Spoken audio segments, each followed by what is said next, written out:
going on, guys? Boy Joey 672 coming to you guys with a video right now. So I want to go over Doug Peterson's press conference. So let's get straight right to it. Robert Davis, wide receiver, was signed to the practice squad. And he had 115 yards this past preseason. I think he only has one reception for 11 yards. It's pretty much his career. He was drafted a couple of years ago. I don't even know when, but pretty young player.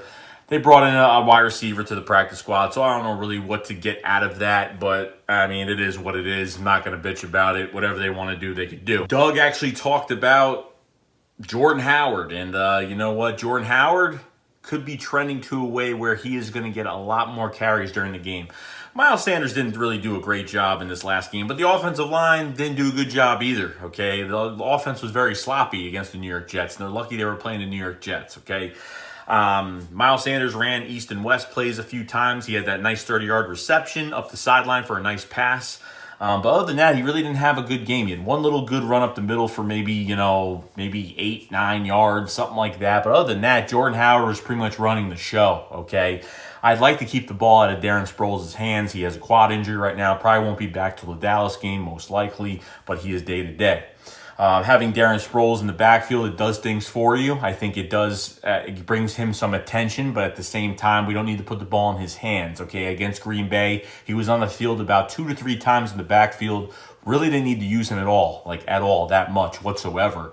And I'm happy with Jordan Howard getting the ball. If you give Jordan Howard the ball, you tire out that defensive line. You tire out the defensive line, you could pass, which means that there's no pass rush, which means we're going to find guys open, which means Carson Wentz could extend plays with his feet and get shit going.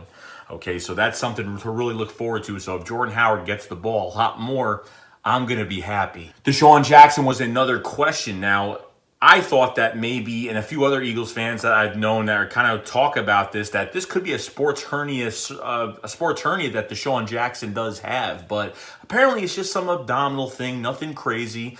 And Doug is going to try to work him this week, a little bit of running this week.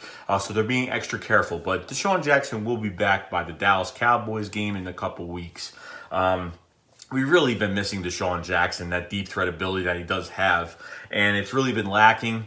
I know we've been using 2 tight end sets. We can use a lot of different combinations when we don't have a deep threat. Doug is very creative, but there is no surgery required. That was said by Doug Peterson about Desean Jackson's abdominal injury. Okay, so no surgery. Okay, and we really need him on the field, guys. And I didn't expect to lose him for 4 weeks. Okay, and it doesn't really sound too great that he's going to play against the Vikings this week, and that's fine.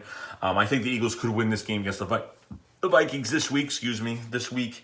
But they really need him for Dallas when we're coming in over in their territory. They've been putting Brandon Graham into a defensive tackle position to get more of a pass rush in the middle, because from what it looked like last week, if Josh Sweat is looking that good, Deshaun Hall got a sack. Josh Sweat, I was pretty impressed by Josh Sweat. Number one, because he looks a lot bigger. He looks a lot better. He's not getting thrown on the ground like he was last year. Josh Sweat looks pretty damn good. And I understand we're facing New York Jets, and I understand the whole dilemma with that, because everybody pretty much did good. But Josh Sweat, I think they're starting to see that they can maybe trust Josh Sweat a little bit more on the outside. And hey, until Jimmy Jernigan does come back from his broken foot, until the Dallas game where he could probably come back, you could put Brandon Graham at defensive tackle as well if you have to. Now, depending on the offensive line, how good they are personnel-wise, who they don't have, who's hurt, Jim Schwartz could be very creative and switch some guys around. But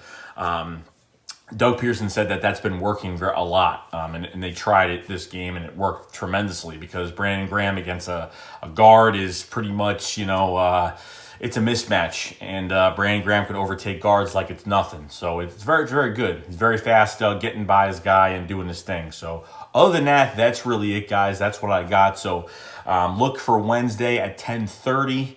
Me and Philly Jim on his channel will be doing the preview for the Minnesota Vikings, okay, coming up. And hopefully maybe a trade will go through this week. If not, then we're just going to be stuck with Craig James, Ryan Lewis at corner, and we're going to do a thing.